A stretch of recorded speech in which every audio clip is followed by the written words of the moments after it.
Une grande offrande d'acclamation pour le Seigneur.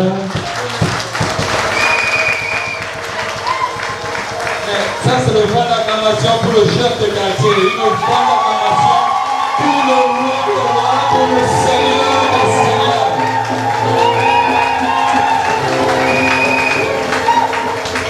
Amen. Amen. Que le Seigneur nous bénisse tous.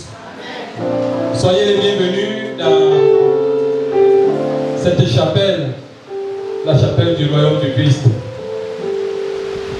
qui en ce jour célèbre son tout premier mariage.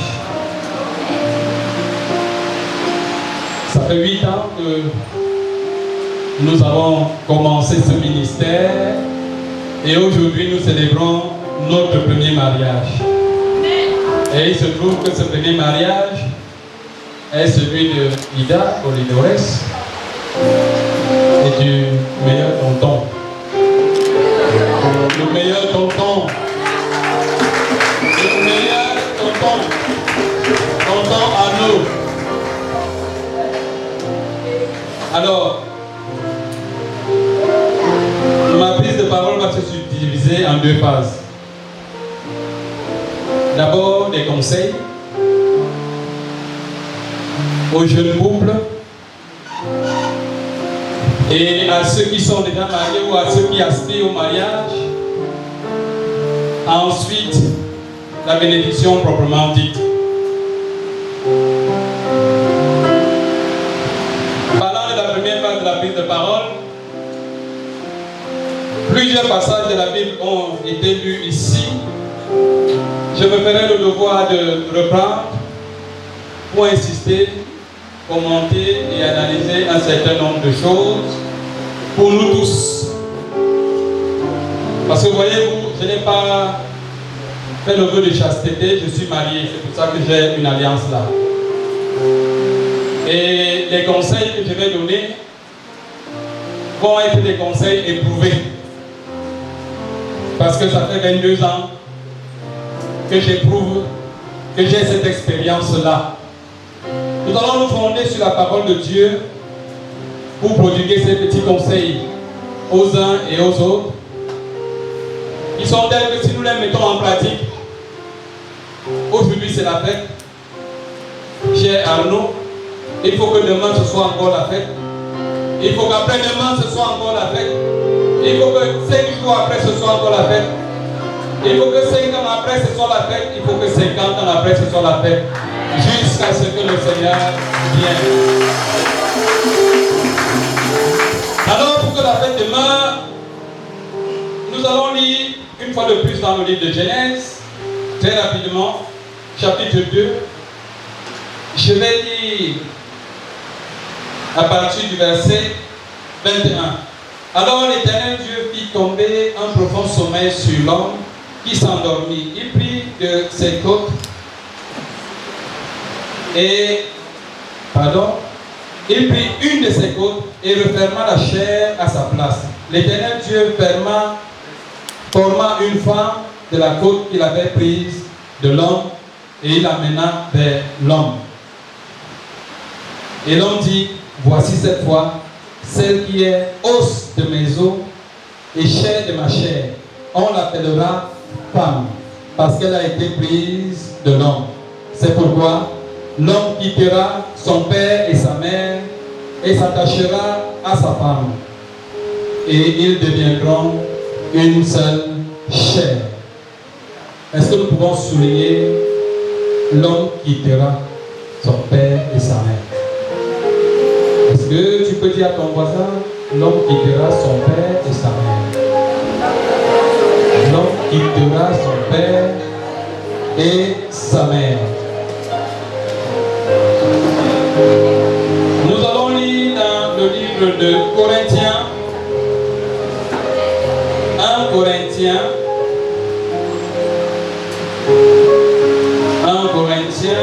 au chapitre 7. C'est un passage qu'on ne lit pas souvent beaucoup. 1 Corinthiens chapitre 7. Nous allons lire à partir du verset 1. Pour ce qui concerne les choses dont vous m'avez écrit, je pense qu'il est bon pour l'homme de ne point toucher de femme. Toutefois, pour éviter l'impudicité, que chacun ait sa femme et que chaque femme ait son mari. Que le mari donne à la femme ce qu'il lui doit et que la femme agisse de même envers son mari. La femme n'a pas autorité sur son propre corps, mais c'est le mari. Et pareillement, le mari n'a pas autorité sur son propre corps, mais c'est la femme. Ne vous privez point l'un de l'autre, si ce n'est d'un commun accord pour un temps, afin de vaquer à la prière, puis retourner ensemble de peur que Satan ne vous tente par votre incontinence. Est-ce que tu peux dire à ton voisin, d'un commun accord? D'un commun accord. Je relis le verset. Ne vous privez point l'un de l'autre, si ce n'est qu'un commun accord pour un temps, afin de vaquer à la prière, puis retourner ensemble de peur que Satan ne vous tente par votre incontinence. Nous allons lire un dernier passage dans Éphésiens, dans le livre d'Éphésiens. Éphésiens au chapitre 5.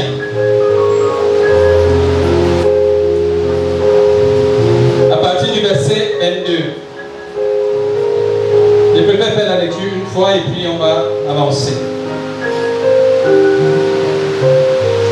Éphésiens 5, à partir du verset 22, dit ceci.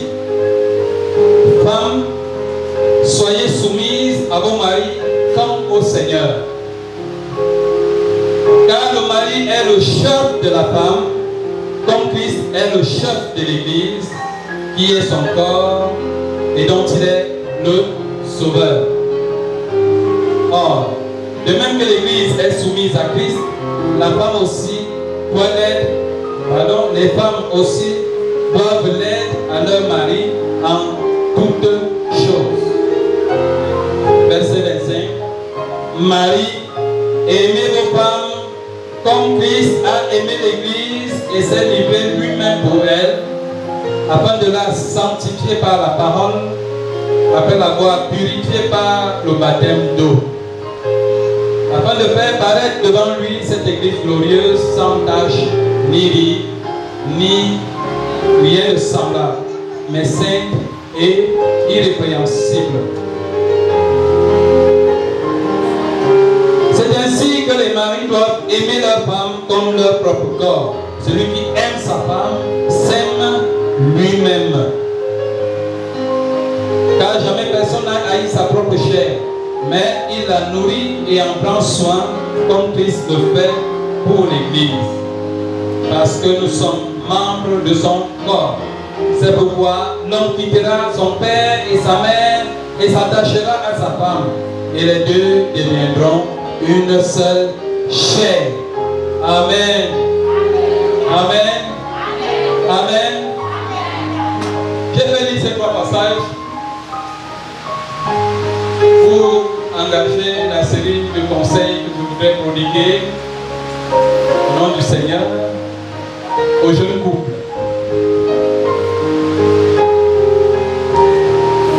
Dans le livre de Genèse au chapitre 2, Dieu avait donné la mission à Adam de nommer tout ce qu'il avait créé. Adam a nommé les oiseaux, les animaux, les tailles et tout le reste. Et Adam n'a pas trouvé un être semblable à lui avec lequel il puisse communier, avec lequel il puisse partager. Alors Dieu a fait tomber le sommeil sur Adam, il a pris l'une de ses côtes, il a formé Ève. Dieu avait la possibilité, quand il a créé Adam, de créer Adam une série d'hommes. Mais Dieu a créé l'homme et la femme. Et il a dit, l'homme quittera son père et sa mère et s'attachera à sa femme. S'attachera à sa femme.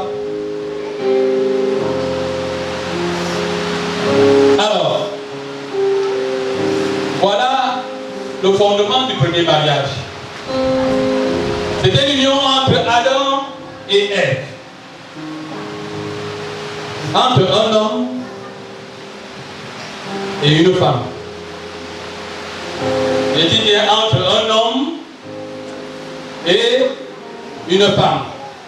Pas entre un homme et un homme, pas entre une femme et une femme, mais entre un homme et une femme. Suivez bien mon regard.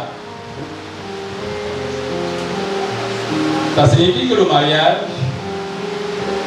vous me répétez, c'est entre un homme et une femme. Vous m'avez suivi? C'est entre un homme et une femme. C'est vrai que les questions de genre en ce moment posent problème. Il y en a qui naissent hommes et qui veulent devenir femmes. D'autres qui naissent femmes et qui veulent devenir hommes. Pour le moment, le mariage, tel que Dieu l'a voulu, c'est entre un homme et une femme. Arnaud était un homme, je suppose. Il faut qu'il confirme. Il est bien un homme.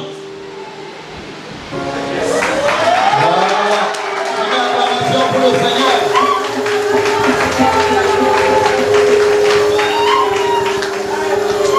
Polydomès est bien une femme de naissance. Elle peut nous confirmer.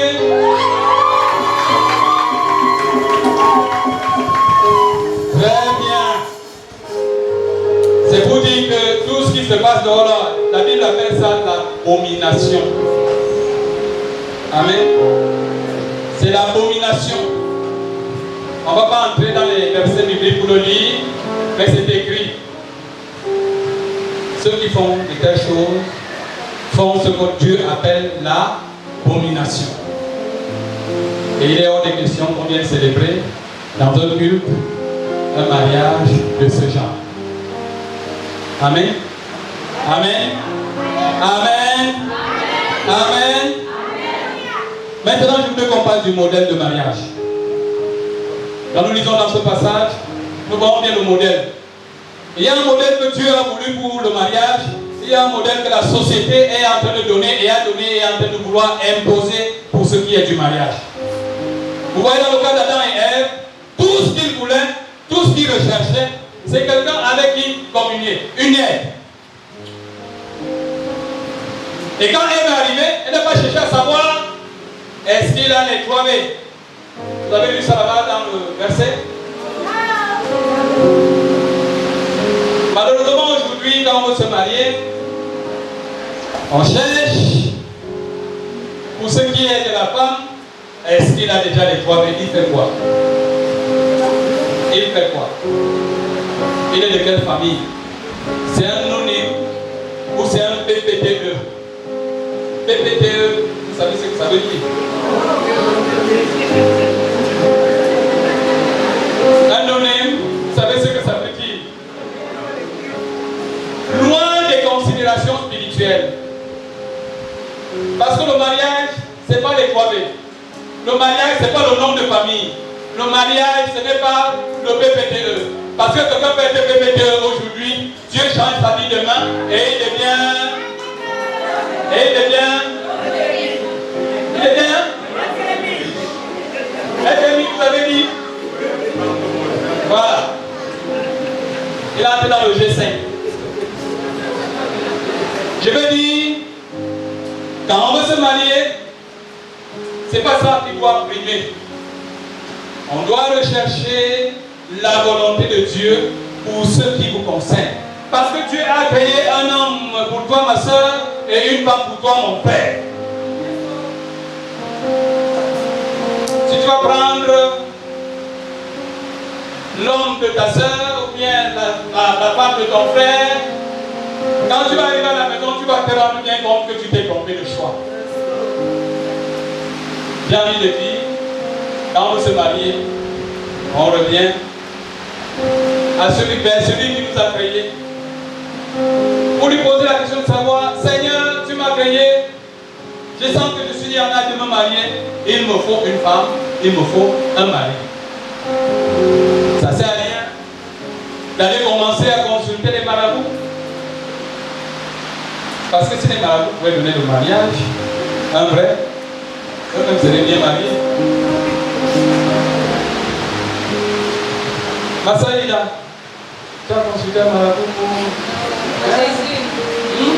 Tu n'as pas consulté, je peux le confirmer parce que je le dis ici. J'ai pressé ce monsieur. Je l'ai pressé. Tu ne vois pas à gauche là, tu ne vois pas à droite là, et bien est-ce que tu ne vois pas de ce côté là? Il dit non. Non. Papa va venir seulement de l'autre côté là. Amen. Amen. Et sa part est venue vraiment de l'autre côté. Je veux dire, chers invités, chers frères et sœurs, quand nous voulons nous marier, chers parents, c'est Dieu qui doit être au centre. Dans le choix du conjoint. Parce que par moment on se dit, elle est de quelle tribu? Elle est de quelle ethnie? L'amour n'a pas de tribu. L'amour n'a pas d'ethnie. L'amour n'a pas de couleur. Quand on aime, on aime. Amen. Quand on aime, on aime. Quand on aime, on aime.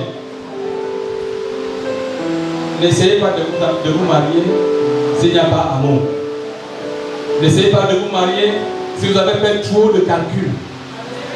Parce que dès la seconde, quand nous aurons fini de faire tout ce qu'on fait là, vous allez vous retrouver face à la réalité. Et je vais entrer dans cette réalité-là maintenant. Parce que quand on aura fini, avec toute cette festivité, je vois Ida Polydorès, elle est comme un ange. Je vois Arnaud, il est comme un ange ici. Et quand on va entrer dans la maison, on va enlever le costume blanc, on va enlever la robe blanche. On aura la vraie Ida, on aura le vrai Arnaud.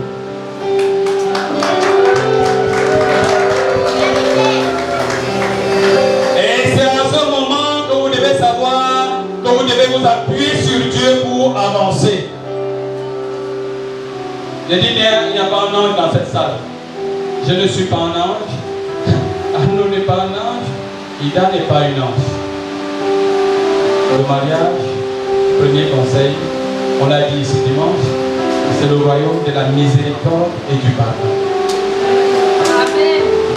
Le mariage, c'est le royaume de la miséricorde et du pardon. Vous ne m'avez pas bien suivi. C'est le royaume de la miséricorde et du pardon. Il faut conjuguer le verbe pardonner à la première personne du singulier, du présent de l'indicatif, chaque jour, chaque heure, chaque minute, chaque seconde. Si vous arrivez à appliquer cela, il y aura la fête tous les jours. La fête que nous avons organisée aujourd'hui là-bas continuer à la maison. Dans le livre de Corinthiens, l'apôtre Paul dit, pour les choses dont vous m'avez parlé, il est bon pour l'homme de ne pas toucher les femmes. Mais pour éviter l'impudicité, que chaque homme ait sa femme et que chaque femme ait son mari. Pour éviter quoi? Dans le cas des maris, on appelle ça quoi? Jésus lui-même a dit, le seul motif pour lequel il autorise le divorce, c'est les cas d'adultère. C'est vrai quand on parle à la mairie, ça devient un rituel. Article 212, devoir de fidélité. Parfois on dit devoir de fidélité en clignant l'œil. Devoir de fidélité en clignant l'œil. Devoir de fidélité avec des rendez-vous. Si vous voulez avoir un foyer stable, et bien stable, vous devez demeurer fidèles l'un à l'autre. Et je m'en vais vous donner la petite recette qui permet d'être fidèle.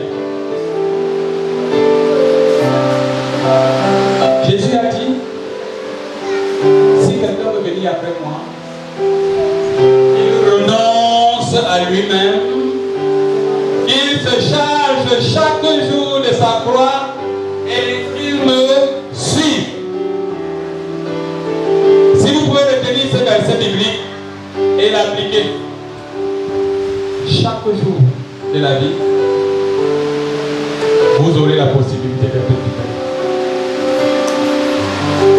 Détrompez-vous, on ne se marie pas pour fuir l'impudicité. Si vous vous mariez pour fuir l'impudicité ou l'infidélité, ça va vous trouver même dans le foyer.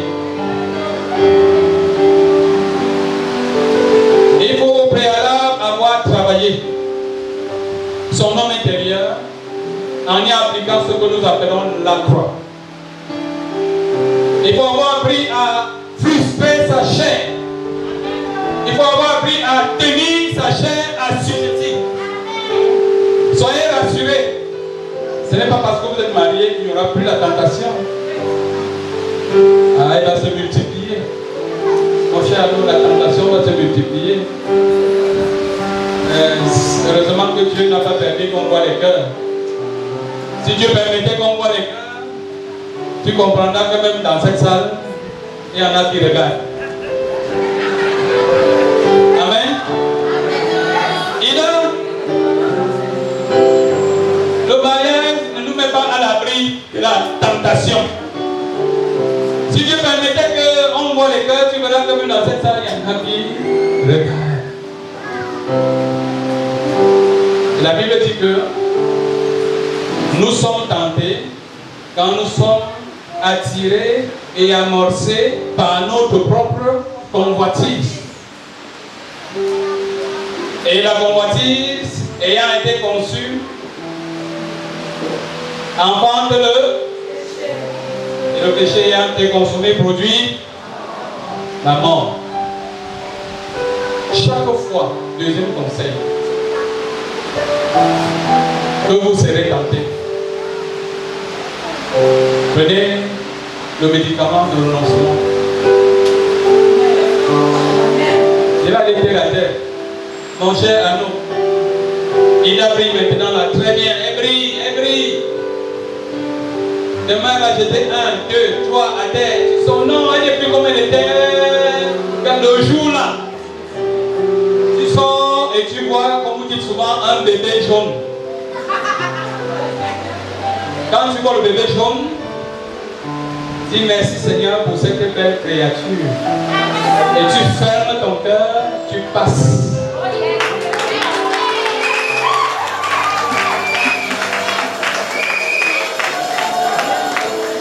Merci Seigneur pour cette belle créature.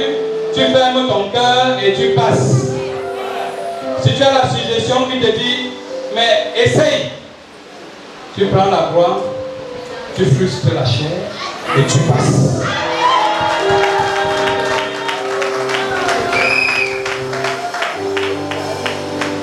C'est ça le remède de l'infidélité, c'est ça le remède du péché.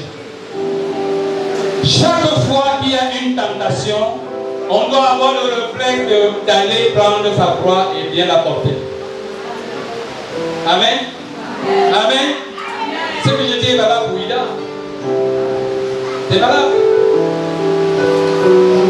Sugar Daddy. Sugar Daddy. Généralement, ce qui se passe, c'est que, comme on a vu que tu es venu te marier, tu es un bébé Christ. L'autre va garder la 600 une fois. Et il te dira, bébé, voilà pour tes soins. Je veux seulement ton numéro de téléphone. Un gros paquet. Et comme peut-être le meilleur tonton aura un peu dérangé dans la semaine, pourquoi il paye le montant comme ça? commences à réfléchir. Tu ne réfléchis pas, ma fille. Amen. Amen. Tu ne réfléchis pas. Tu regardes, tu fermes ton cœur et tu prends ta croix. Amen. Tu fermes ton cœur et tu prends ta croix. Parce qu'il n'y a rien qui détruit le foyer plus que cette histoire d'infidélité. Une femme peut être arrogante, de temps en temps, on va dire, aussi doucement de temps en temps. Une femme peut être désobéissante, on peut dire, vas-y doucement, ça va aller. Mais, ma fille, ma soeur, n'essaye même pas. Là, on va dire que le moteur a coulé. Et quand un moteur a coulé, on change de voiture, c'est pas ça? On fait comment? On change le moteur, mais ce sera toujours la même voiture. Quand le moteur a coulé, il a coulé. Il ne faut pas couler le moteur dans ton foyer. Promis. Merci. On va encore évoluer un peu. La Bible dit que la femme doit être soumise en toutes choses. Et l'apôtre Paul a complété pour dire que le mari donne à la femme ce qu'il lui doit et que la femme agisse pareillement envers son mari. Je veux parler de la soumission. Ce n'est pas l'esclavage. La soumission n'est pas l'esclavage. Tu peux bien ne pas être d'accord avec ton mari, mais rester dans la soumission et le respect. Vous pouvez avoir des avis divergents, mais tu restes dans la soumission et le respect, étant entendu que lui, il est le chef de famille et c'est lui qui a le dernier mot. Ça signifie que quand tu veux discuter, tu as le devoir de donner ton point de vue. Et aussi le devoir de te soumettre quand elle a dit j'ai décidé que c'est ceci. Que ça te plaise ou que ça ne te plaise pas, tu te soumets. Mais je vais te donner un conseil. Je vais te donner un conseil pour contourner. Il y a quelqu'un qui a donné ce même conseil ici dimanche. Va chez son chef. Je ne parle pas du préfet. Je ne parle pas du ministre. Va chez son chef. Tu dis, Seigneur, je ne suis pas d'accord avec mon mari sur ce point. Il est le chef, je me soumets. C'est par soumission et j'accepte d'aller. Mais si tu penses que j'ai raison, ramène-le à la raison. Ça marche à 100%.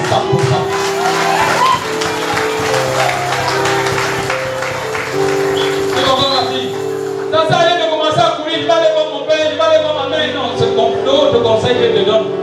Mets ton père, mets ta mère, mettez vos parents, machin, hors de cette affaire. C'est entre ces deux places. Amen. Je dis bien que c'est deux places. C'est quand vous avez fini que ça vous a complètement dépassé. Vous pouvez sortir cette affaire. Et même je vous conseille de ne même pas sortir cette affaire. Parce que quand vous aurez arrangé entre vous, le père et la mère vont retenir que la fille est en train de primer mon fils là-bas, le monsieur est en train de primer ma fille là-bas. Vous avez arrangé entre vous. Il y a des opposants dans la salle. Il y a des opposants. On a la voix qui porte. On va continuer, n'est-ce pas? Je dis, c'est vrai, la Bible dit que la sécurité spirituelle se trouve dans la multitude des conseillers. Mais en matière de mariage et de foyer, il faut éviter d'avoir beaucoup de conseillers. Il faut éviter d'avoir beaucoup de conseillers. Parce que vous allez mettre votre intimité à la rue. Et nous sommes dans le royaume des réseaux sociaux. Apprenez à gérer vos problèmes. Il y a un bon passage de la Bible qu'il faut encore mettre en pratique. Si vous vous mettez en colère, Que la colère ne se couche pas sur votre colère. Que le soleil ne se couche pas sur votre colère. Ne donnez pas accès au diable. Ça veut dire que s'il y a un malentendu entre vous dans la journée, avant de dormir, réglez cette affaire. Trouvez un compromis, trouvez un terrain d'entente. Parce que si vous dormez le lendemain, ça va se compliquer. Vérité. 2 jours après, si on vient vous demander qu'est-ce qui se passe, même vous ne saurez même pas où ça a commencé. Que la colère, je veux dire que le soleil ne se couche pas sur votre colère. La soumission doit être de mise. Comme Sarah qui appelait son mari son Seigneur. Maintenant, du côté du mari, ce que Dieu a demandé, c'est d'aimer son épouse, d'aimer sa femme, comme Christ a aimé l'Église et s'est sacrifié pour elle. Comme Christ a aimé l'Église et s'est sacrifié pour elle. La Bible nous dit que l'amour ne fait pas du mal à son prochain. Monsieur le sous-préfet, le commandement s'arrête là-bas au bureau.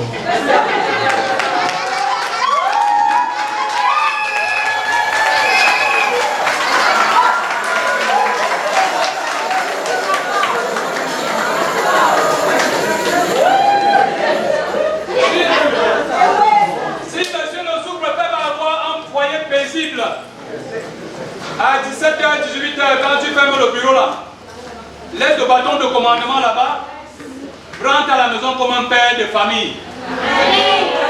Parce que si tu entres dans la maison avec le commandement, tu vas créer la rébellion. Et nous, par expérience, quand un mari commence à se plaindre que sa femme est rebelle, ça veut dire qu'il est 2 fois rebelle devant Dieu.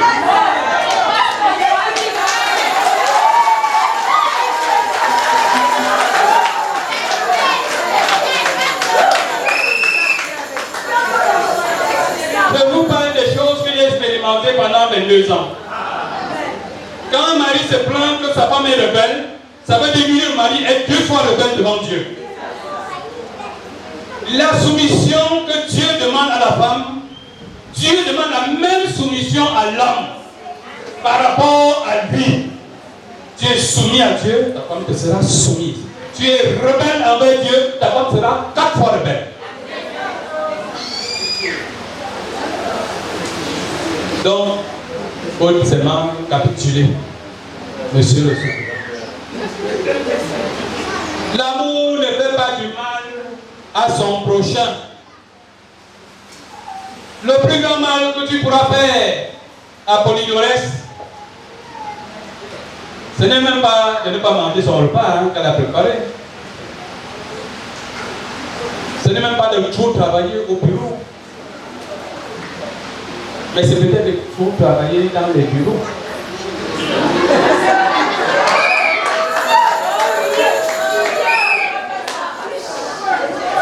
Il faut travailler dans les bureaux.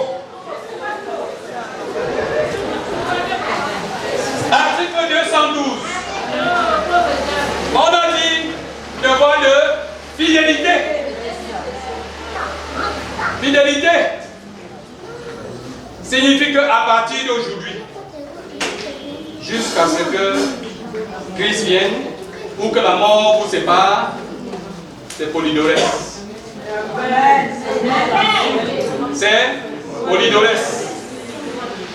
Il y en a qui disent que non, on ne peut pas manger la même nourriture tous les jours. On ne peut pas. Si tu ne peux pas manger la même nourriture tous les jours, autorise aussi Polydorès à ne pas manger la même nourriture tous les jours.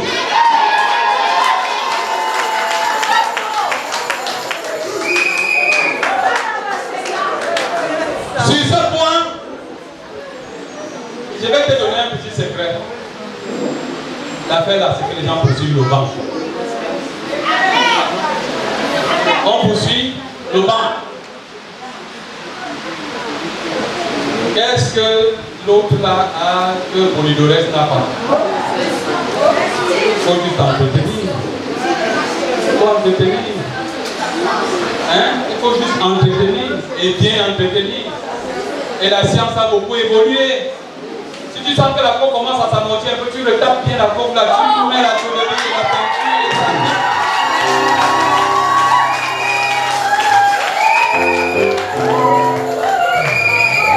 Le jour des banquets de notre besoin, on tombe troublé.